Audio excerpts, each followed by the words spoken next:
And we have Kaylee Mansell with Dawgnation joining us now to talk about the Georgia program. Kaylee, how are you? I mean, I couldn't be better, honestly, getting to sit here and talk sports with you guys and then knowing everybody around us is doing the same thing. I mean, this is what SEC football is all about. It really is. It absolutely is. Your thoughts on how Kirby Smart, it seemed like he had a little bit of a different tone this year.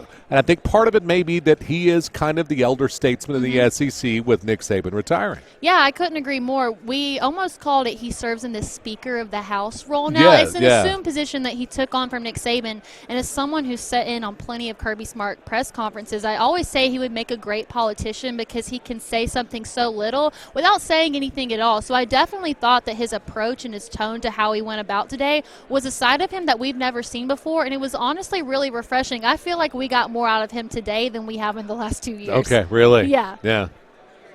Immediately, and by the way, Kaylee, Tyler back here in Knoxville, Tennessee. Thanks for joining us. Kaylee, just want to ask you from the get-go, Georgia's initial thoughts on the inclusion of Texas and Oklahoma, because let's be frank, us here in Knoxville, Tennessee, or at least me in particular, I think the SEC comes down to two teams, the team you're covering and that new team that has burnt orange coming from Austin, Texas. Well, I don't think that Kirby Smart is a coach and Georgia is a program that wants to stray away from competition. Bringing in Texas and Oklahoma, two elite programs, are only adding to the best conference in the country. I mean, that's what you want, right? If you're going to be the best, you have to play against the best, and obviously we'll see that when Texas and Georgia face off October 19th. A lot of questions are going to be answered about how competitive can Texas really be within the SEC, and I think that Kirby's embracing having Texas coming in and wanting to defend what has been the best team in the SEC in the last few years.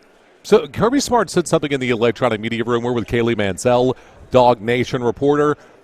Kirby said in the electronic media room today, he doesn't really, he said he books the way that he phrased it was, I have no control over the schedule outside of our non-conference opponents. And he said, and you book those 10 years ahead of time.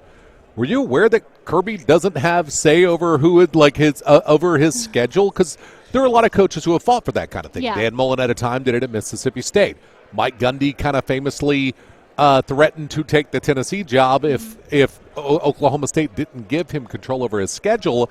I'm kind of surprised that Kirby says he doesn't have control over, or doesn't really care about control over his schedule. I'm surprised that he gave that candid of an answer, but honestly, when you look at the past, it makes sense. Our matchup with Oklahoma got canceled. Now, of course, that was because they were coming into the SEC. We just had to cancel the home-and-home series versus UCLA, but that's been a topic of conversation with Georgia in the past, is the lack of strength of schedule, especially when it's out of conference. So I do think if he had a certain degree of control over that, he would want to play better teams outside of the regular season. Immediately I look at where the strength is for this Georgia football team, and I know that it probably starts and ends with Carson Beck. Georgia, of course, is going to lay out so many different five-star pieces, but offensively, in a league that has started offensive-driven, there are a lot of people there in your area, coverage of Carson Beck. Do they believe he can be the first Heisman Trophy winner since Herschel Walker suited up in the 80s?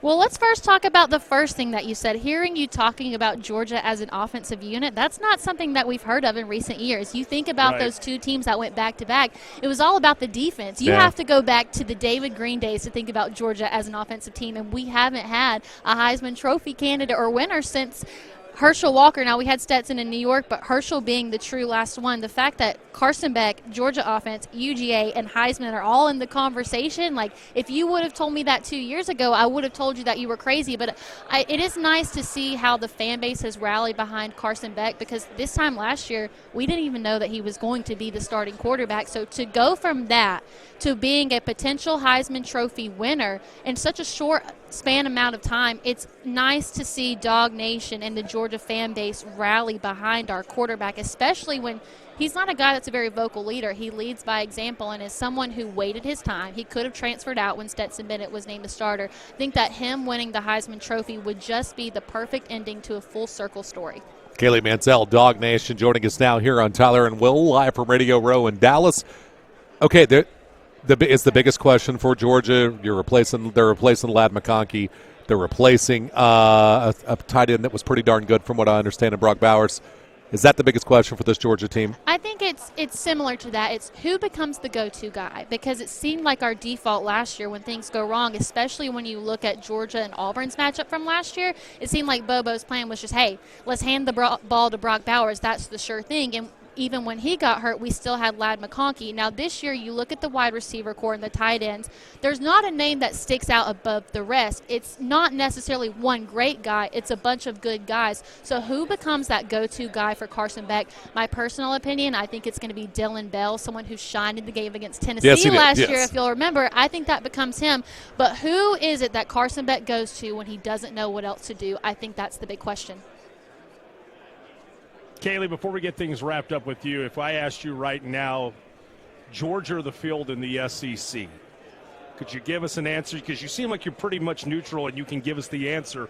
But to me, it seems Georgia continues to run the SEC, even falling just short of making the college football playoff last year. I hope that no Georgia fans are listening to this, because they're not going to like it when I say this. I don't think that Georgia has a perfect regular season. I think that we lose I think that this team, the identity that they're assuming, they're going to have a point of realization and a humbling moment. And I've said it on Dawgnation in our shows before. I actually think that loss comes at Texas, not because Texas is the better team, but because of all the outside distractions. When we face Texas in Austin, Formula One will also be going on at the same time. It's going to make it really difficult for Georgia fans to get there, and I think there's just going to be a lot of existential pressure. So I don't think that Georgia goes perfect in the regular season. I think they still make the college football playoff. I actually have them defeating Texas in the Final Four to make it back to the national championship. But I just think in this conference now, where every game is so difficult and every matchup is so important, I don't see them going perfect in the regular season, and I think that comes at Texas. If you're a Dog fan and you're listening to this, I'm sorry you had to hear it, but I'm always going to tell you the truth.